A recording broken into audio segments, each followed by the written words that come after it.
165:1 యెహోవా యందు నమ్మిక ఇంచువారు కదలక నిత్యము సియోను కొండవలే నుండెదరు. ఆమేన్. అంటే దేవుడి యందు నమ్మిక ఉంచితే మన జీవితాల్లో నిత్యము కదల్చబడుకోకుండా దేవుడు స్వయంగా ఆశీర్వదించాలనుకుంటున్నాడు. సియోను కొండ ఎంత గొప్ప ఆశీర్వాదం అంటేనండి, ఆయన ఎన్నో విషయాలుగా కూడా కీర్తన గ్రంథం 108:5 చూసుకుంటే, సియోను నుండి యెహోవా నిన్ను ఆశీర్వదించును, నీ జీవిత కాలం అంతయు యెరూషలేమునకు క్షేమం కలుగుట చూచెదవు. హల్లెలూయా. ఎందుకు? నీ జీవిత కాలం అంతా మన జీవితాల్లో ఎటువంటి విషయాలుగా కదల్చబడే స్థితులు, అంటే ఎక్కడైతే మనం ఇబ్బందులు, ఇరకాటాలు లేదంటే సమస్యలతో పోరాడుతున్నామో అవన్నీ ఆయనే తొలగించి నిలిచేలాగా చేస్తాను అంటున్నాడు.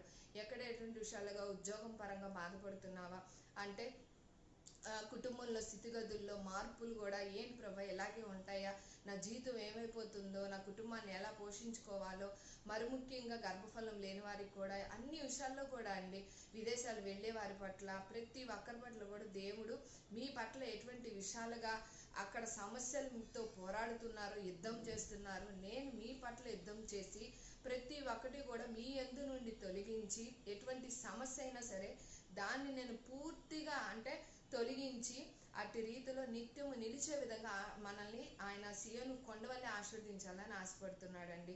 మన జీవితంలో ఎటువంటి విషయాలుగా పోరాడుతున్నామో, ఇబ్బంది పడుతున్నామో, ఎటువంటి విషయాలుగా దేవుని సహాయం కోరుతున్నామో, మరి ముఖ్యంగా ఆయన యందు ప్రార్థనతో నమ్మిక ఉంచి విశ్వాసంతో గనక ఆయన మీద ఆధారపడితే తప్పకుండా నిత్యము నిలిచే కృప మనందరిపై ఉండును గాక. ప్రతి ఒక్కరి కుటుంబాల్లో కూడా